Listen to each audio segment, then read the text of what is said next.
Hey everybody, and welcome back to the channel. Today's video I'm going to be going over my Daniel Defense Mark 18 build.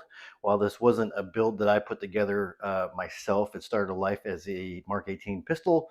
The amount of changes that I have done to it over the years, I feel comfortable in calling it a build.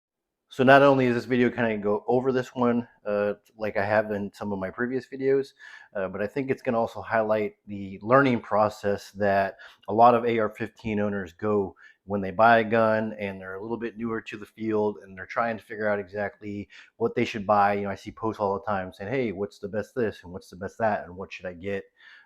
What should I avoid? So before I move on from that, if that sounds something that may be interesting to you, please hit the like and subscribe button, hit the bell notification so you get notices when I post new videos, and share the video as much as you'd like. I definitely appreciate the flood of new subscribers that I've been getting. Appreciate every single one of you guys. So before I get started, let me go ahead and show that the gun is empty, chamber's empty, empty magazine. I'm gonna go ahead and remove the sling, my Blue Force Gear Vickers tactical sling, which is what I use on all of my guns. I have tried others, but I definitely do prefer the Blue Force Gear sling. So if you looking for a sling, this is definitely the one to get. This is the one with the Sony QD swivels. So to give a little background information on the gun, my wife did buy this for a birthday present for me back in 2020.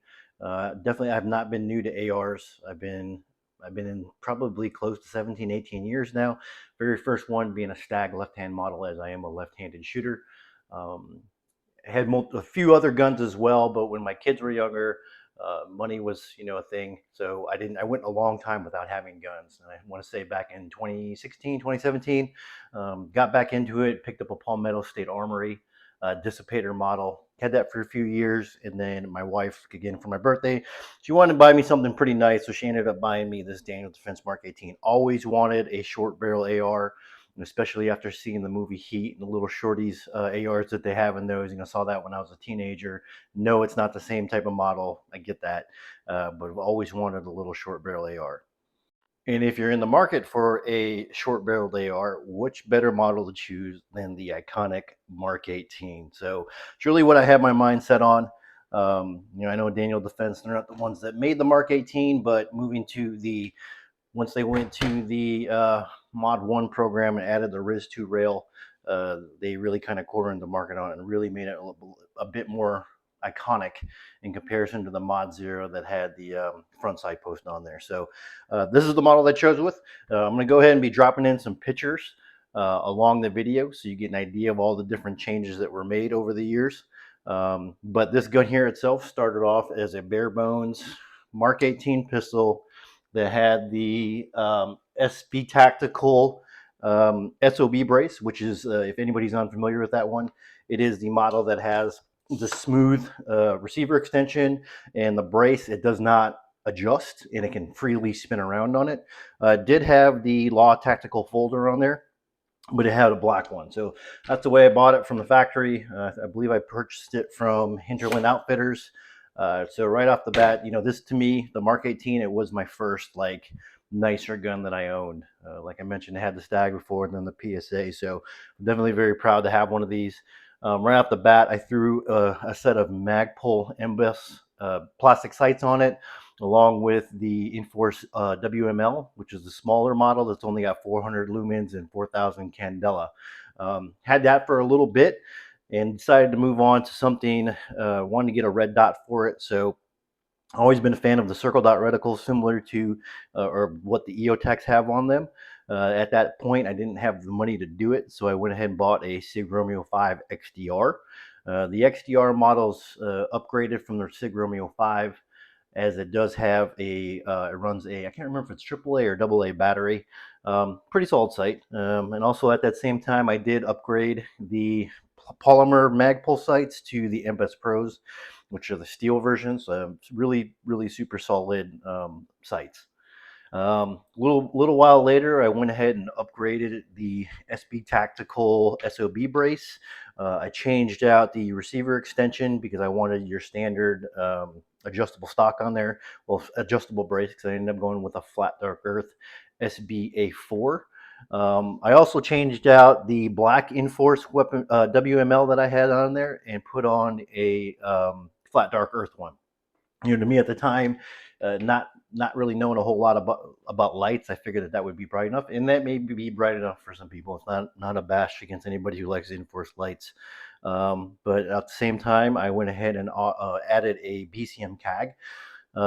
CAG is the hand stop, very popular option. Obviously at that point, being a pistol, I couldn't run a vertical foregrip on it, and I had that for a while, at least for a couple months. And then I decided that, I had this nice rifle. I wanted a, let me say pistol. I had this nice pistol and I want to go ahead and put a nice optic on it. Up to this point, I had never had a really kind of like, would you say, a higher dollar optic on it. On my original Stag many years ago, I had at one point an EOTech 512. But up to this point, again, I only had SIGs on there, or the SIG Romeo 5 XDR, and I'm on Palmetto State Armory. I was running a Burris Prism scope. It was like the 5-power Prism scope. If it's the AR332, I don't remember exactly, but wanted to get something nice. And at that point in time, the Trijicon MRO HD had first come out. It was those who aren't familiar with the HD model, the Trijicon MRO has been out for a while, but the HD added a circle dot reticle, and you could go back and forth between just the dot. Having a circle dot reticle had a much cleaner dot. The MRO's center dot is really more like a slash, and that's not so much like a crisp dot. And got to say, interestingly enough, when I got it, I had the issue, or the MRO HD issues have, where you're in certain lighting conditions, and usually what that is when you're in a darker area looking out into a brighter area, you can see the little chip that the emitter sits on. So when you look through the glass, and I'll drop a picture of it here, when you look through the glass in certain lighting conditions, you can see the entire little chip that the emitter sits on, whether it's just the dot, or whether it's the circle dot, or even if the optic is off completely, it just floats in there.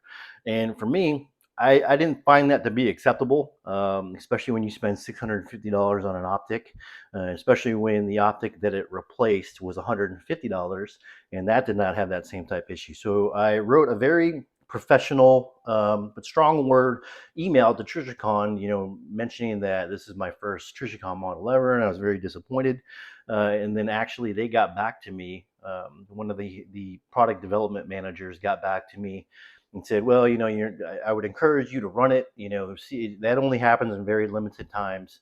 But if you're not happy with it, we can either give you a different model, or we can refund your money." So what I said, I'd like to still have an MRO, but maybe try the green one, the green standard MRO. And they said, we'll send us back the optic and the HD, and we will send you the green MRO, and we will also send you a RMR Type 2 for your troubles. So that was, for me, a score. Again, also that was the first RMR that I've ever owned. But that's when I got my first my high dollar optic that ended up actually working out for me. I did rock that green MRO for a while. Not a horrible optic, at least from the limited use that I had on it. Moving up to the triggers, the first aftermarket trigger that I wanted to put in this was one of those drop-in cassette triggers. And this is before I knew that drop-in cassette triggers really aren't always the most reliable, and they shouldn't really be put in duty type rifles. But I bought the Aim Surplus SSTAT trigger. Now, I don't remember exactly, but I believe it's Rise Armament that makes these for them. Did not work out well in this gun. Had light primer strikes. Sometimes it didn't always reset. I ended up sending that back to Aim Surplus, and I picked up a LaRue MBT1S, which is their single stage trigger, their version of the famed MB2. The MB1 is not as good as the MP2 was. But save that for another video. In fact, I think I have covered that in other videos already. Also, at that same point, I did replace the Daniel Defense grip, which I don't really know anybody who really likes the Daniel Defense grips. I did at first because it was exclusively Daniel Defense, and then you handle it and you feel like it doesn't really feel that good in your hand. So I changed it out to this Mk18, and I had also changed out the mil spec trigger guard. well, I should say it would take a mil-spec trigger guard. The Daniel Defense pistol grip, the one I had, it was the integral one that has a trigger guard attached to it. But I added a Flat Dark Earth Magpul Mo enhanced trigger guard, which is their polymer one. Moving on to May, and if I didn't mention it already, the start of this, I got this gun in the beginning of, or I'm sorry, the end of February 2020. So now, fast forward to May, I decided I wanted to try out a magnifier for the first time, and I ended up picking up a used Holosun HM3X, which is their standard 3-power one. I liked it. First magnifier I ever had was, I really liked the concept of it, and I did run that for a little bit.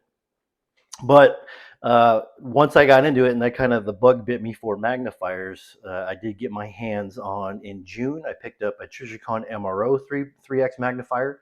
Those were released along the same time with the MRO HD. They were sold as a package. I need to say, I did really like that magnifier, even though it's made in China, and I know that was a huge deal with people, Trijicon fans, that you flip it over on the bottom of the magnifier and it does say made in China. Glass was actually pretty good on it. I think people say that the same plant company, whatever it may be in China, that makes the Vortex Micro 3X is the same one that makes the Trijicon MRO 3X. I don't know that for absolute fact, but the one thing that I didn't like about it is that while you can set it up to flip to the left, being that I am a lefty, it's not truly ambidextrous. The mounting arm, or mounts onto the mount with kind of like a cantilever. So when you do turn it over and you turn the mount around so it can flip to the left, it looks pretty wonky. I will try to find a picture of it. I know I don't have any on it with the Mark 18. I'm pretty sure I can show you that, because I ended up putting it on my Tavor SAR instead. So because of that, I ended up going back to my Holosun 3X magnifier, but also at that point in June, I wanted to get a more powerful weapon light, and the Olight Odin had first come out, and it was advertised to be very similar to, up a par with Streamlight, HLXs, and Surefires and whatnot. And I want to say at the time it was Father's Day, they had a sale going on, and I ended up picking one up. It comes with the pressure pad on it, and I also mounted it by a Haley Strategic Thorntail mount, which I still own to this day. And then I found, as I learned very quickly, that Olights, they are not very good flashlights. Their thermal protection kicks in very fast on them, so sure, it was bright right off the bat, but the power faded very quickly. But really, the killer was that when I was changing out the mount and going from the one that came with it to the Haley Strategic, I had dropped it onto the light itself onto my tile floor. It was from about counter height, so about weight height, and once I dropped it, it stopped working 100%. Sometimes you'd hit the button and it worked, sometimes it wouldn't. So that was a killer for me, and I ended up sending it back to Olight. Not my last Olight light that I had over the years, but it was the last Odin I definitely owned. So by the next month, now that I didn't have a weapon light outside of the little weak powered Enforce one, I went ahead and picked up a Surefire M300C. This is before the turbo days. Surefire, I was just starting to get into the gun scene again, and what's, all the accessories along with it. So 300C, don't remember the specs on it exactly, but it is definitely lower lumen and candela, and I was very underwhelmed by the power that it put out. I mean, super underwhelmed, even from a guy that doesn't know any better, never experienced anything super high power. I was really disappointed with it. I was running an SR07 pressure pad, um, and because of that, I ended up going to a Streamlight HLX. I was running their pressure pad setup. I bought a Cloud Defensive LCS to mount the pressure switch. I was really happy with that setup. But at the end of the day, I really wanted to get a Surefire. So ended up picking up a Surefire 600 dual fuel. At that point, I was all stuck on lumens, and not really knowing that candela is the thing that really matters. I want to say that the 600 DF, if you use a rechargeable 18650 battery, was advertised at like 1500 lumens, and I was like, oh man, that's so bright. And I did run that for quite a while. And also at that same point, when I picked up the 600, I bought my first EOTech EXPS series, and that one was a black 2.0 or 2.0, so your standard circle dot reticle. And then also at that same point, I added LaRue index clips on every single slot going around the gun. I look back at the pictures, or I'm sorry, on the handguard. I look back at some of the pictures now, and I kind of cringe a little bit. But going back to the flashlight, I thought it was super bright. I would walk around my house at night and kind of shine it and think it was great. And while I still had the HLX, I also had a Streamlight ProTac Rail Mount 2. And the Rail Mount 2 is quite a bit smaller than the HLX. And I think the lumens on it is only like 600 or 650. But again, not knowing and understanding candela being what's really important. One night, late at night, I walked out my backyard, and my house at the time, it was in a subdivision, had a big retention pond that went around, and all the houses were built around this retention pond. So I don't know the yardage exactly how far it went across, but I can say that I walked out back with my Surefire M600 dual fuel and shined it in from my back patio, and I could barely see the edge of the water. So standard quarter acre lots going from the back of the house across the yard to the edge of the retention pond, and I could barely see the water. Meanwhile, my other gun, which I think it was on my Tavor SAR, that had the rail mount too, when I shined it, not only did it make it to the water, it went across the pond, across the neighbor's house or yard across the pond from me, and I could see into their living room. And it absolutely blew my mind away, because here it is, the Streamlight ProTac Rail Mount 2. It's only 600 lumens, 650 lumens. And that's when I really started. That's when I learned my lesson that it's candela that matters, and it's not lumens. So with those last changes, I went about a month, and then I decided that now that I've been hooked on to magnifiers, I wanted to go ahead and grab an EOTech G33. I was already running EXPS2. I wanted to match it up with the magnifier, so I picked up a G33, and I rocked that configuration for a few months. Moving forward to September of 2020, I went ahead and changed the BCM CAG out, because I was really never it never felt super comfortable to me. But I changed the CAG out to the Magpul XTM. I did like the look of it. I did like the way that it felt, so I had that for a while. But going back to my weapon light, being that I was never super impressed with the Surefire 600D dual fuel, by the end of September, I ended up picking up a Mod Light OKW, running on a 18650 body, and I also picked up a DS00 tail cap, which that one it's got the socket for the light, and it's got the push button on it, and was running the Surefire SR07 pressure switch still.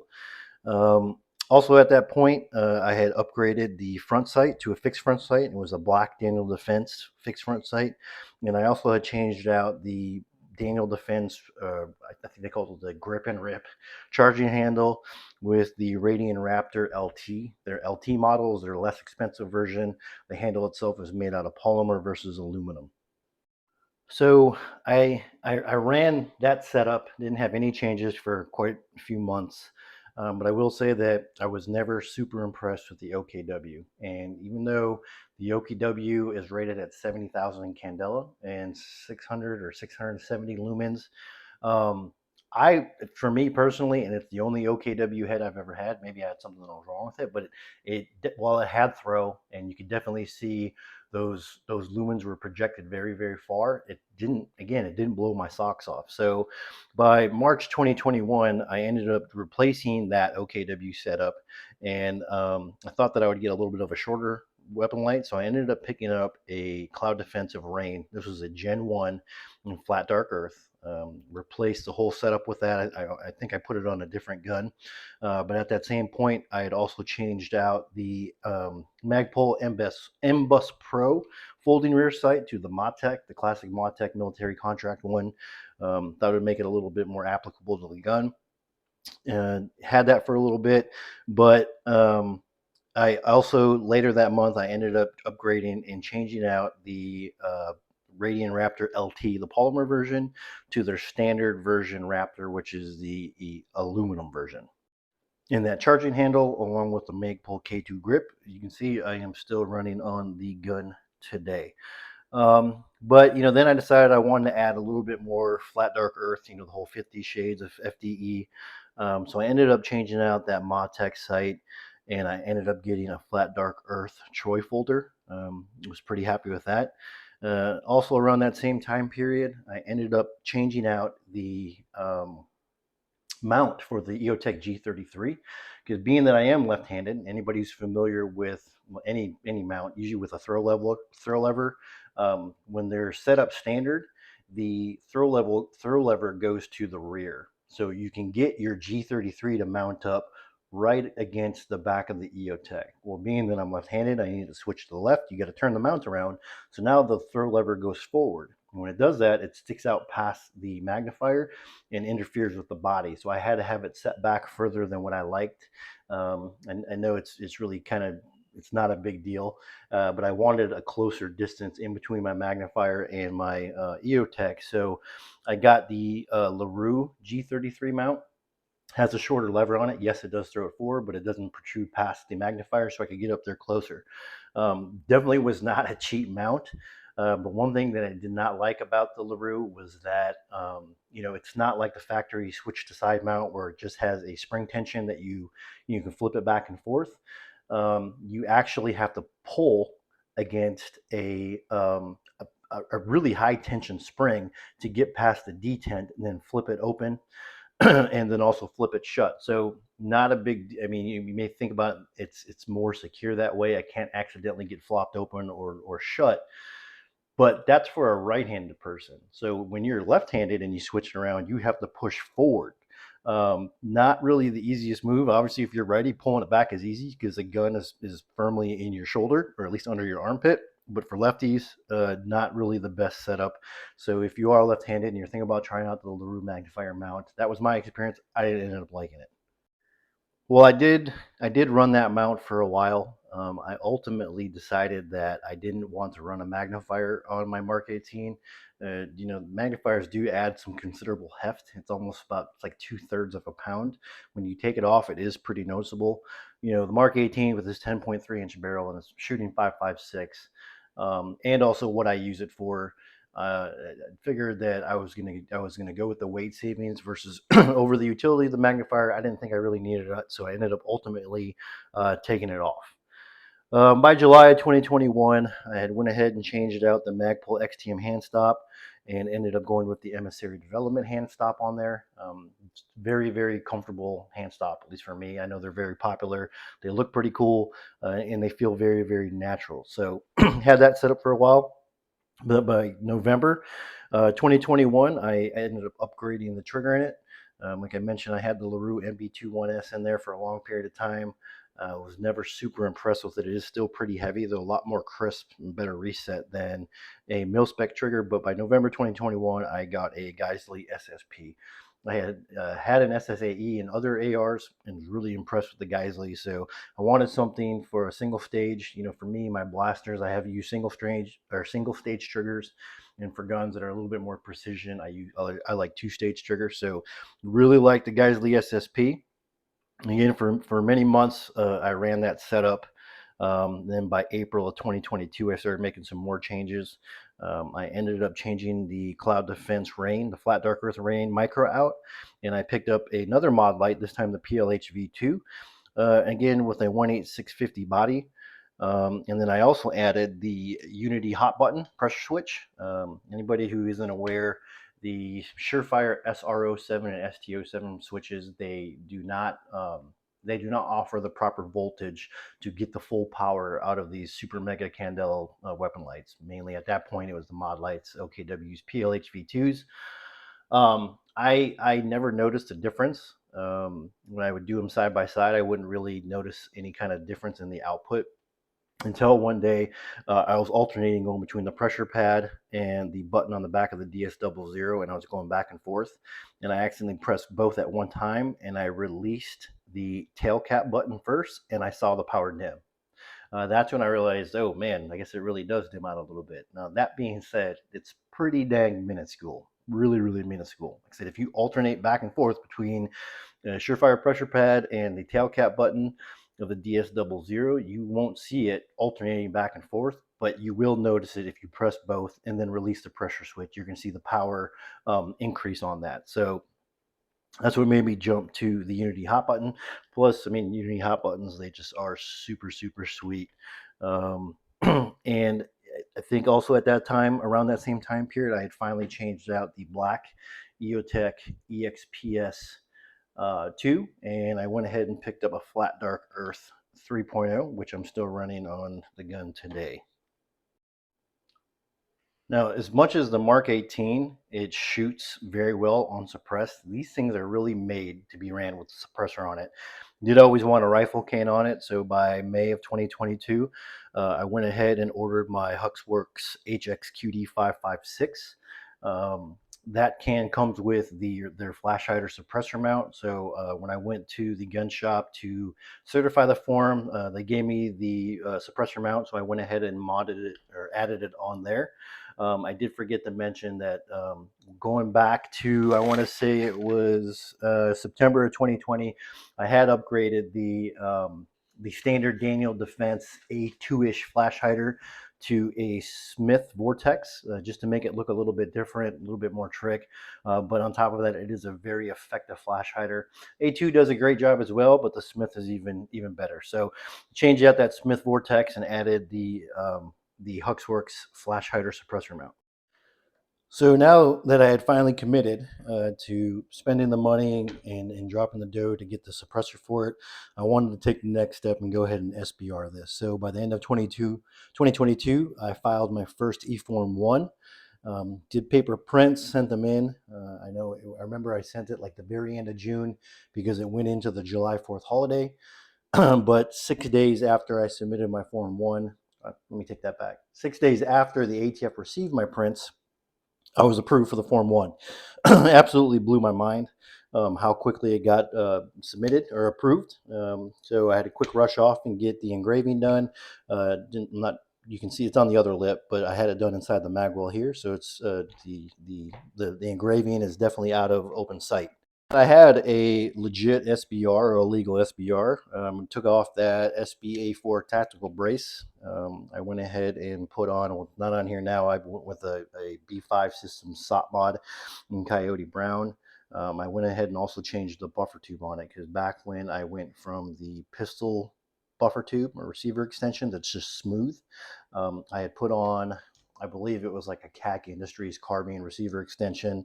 So I went ahead and upgraded it to a Noveski tube along with the QDN plate on it.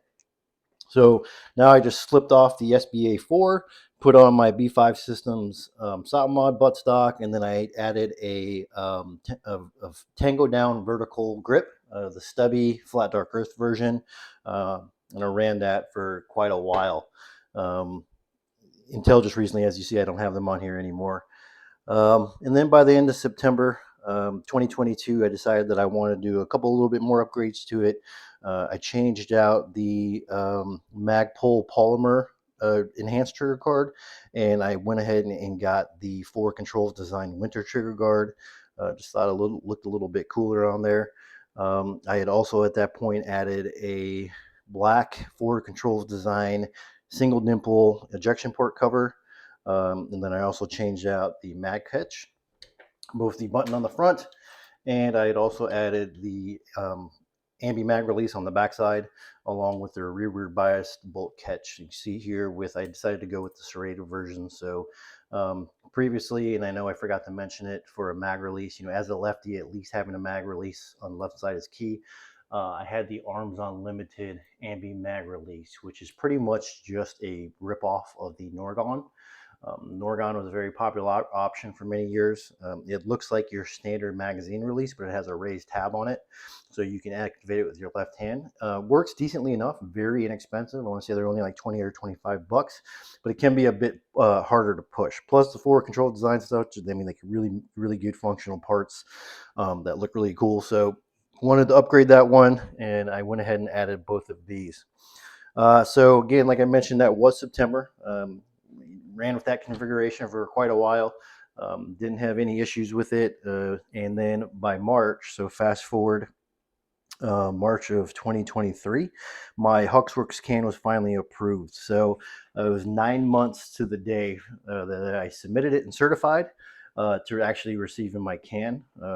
Finally got to have a Mark 18. It was all grown up like a big boy Mark 18, SBR running suppressed. and definitely very happy with that. So once my can was approved, I did start to get the itch to change out some more parts to it. I ended up replacing the fixed Daniel Defense black front sights and the flat dark earth Troy folder, and I ended up picking up these mil spec brown Daniel Defense fixed sights. I also added a Unity riser. I kind of fought against using these risers for a long time. I thought they looked kind of silly, but I tried out a buddy of mine on his Mark 18. He had one, and he kind of convinced me. So I added one on there, add another shade of flat dark earth, um, and then also replaced the black single dimple EPC, and I got a flat dark earth single EPC. Now I will say that with anodizing, colors can vary, and I know almost every manufacturer says that, but it was really not a it was like a rose colored. Wasn't really super happy with it, but I ran it for a while. I had also changed out the Tango Down Stubby Flat Dark Earth, and I picked up a Rail Scales Black LDAG. And also at the time, I changed out the Daniel Defense ambidextrous safety, and I added a Black Radiant Talon safety. By April of 2023, I was on this whole, 50 Shades of FDE. So I went ahead and changed out the Daniel Defense Standard Phosphate, and I ended up going with a BCM ion bonded flat dark earth unit.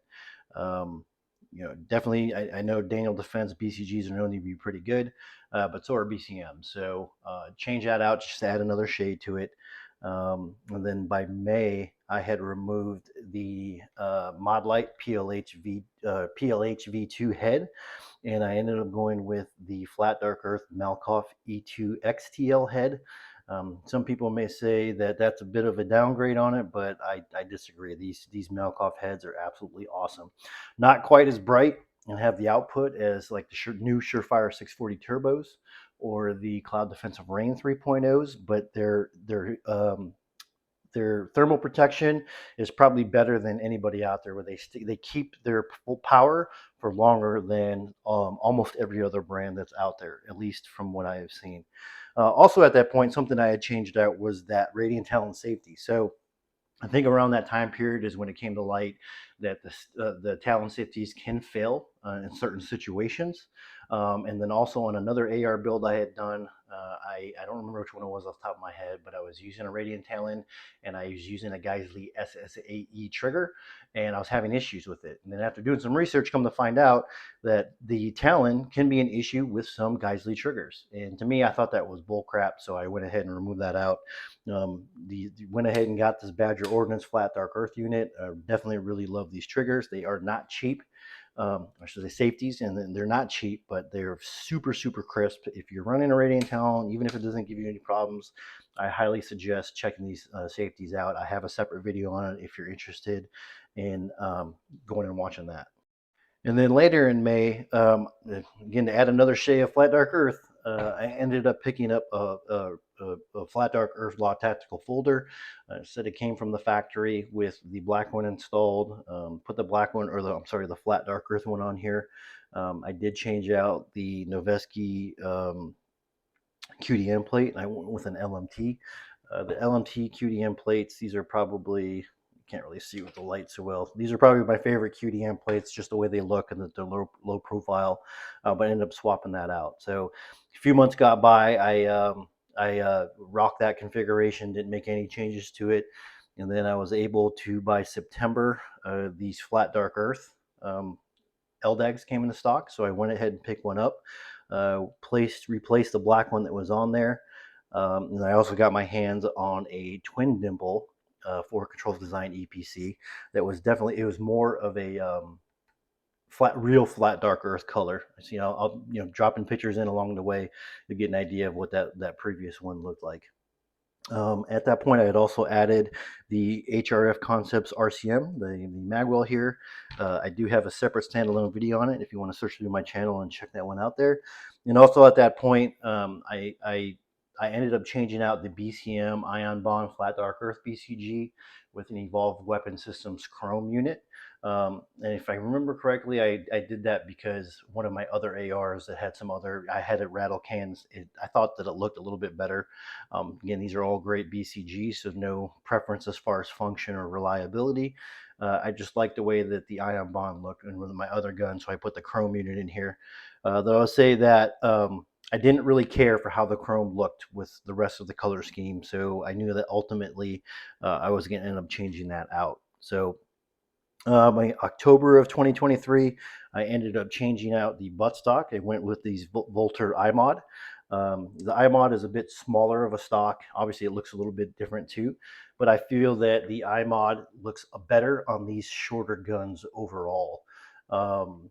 And on the flip side of that, if you want to put it on a longer barreled gun, like a 14 and a half or longer, it looks a little wonky. But again, that's just my opinion.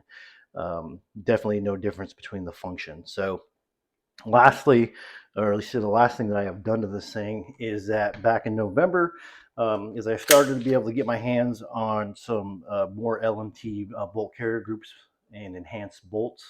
I have 4 of them total, 2 that are just standard full auto carriers with enhanced bolts, and then 2 that are fully enhanced carriers and bolts.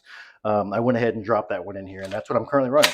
So that is the current configuration and of what I currently have. I don't have any plans or desires to change anything out on it more.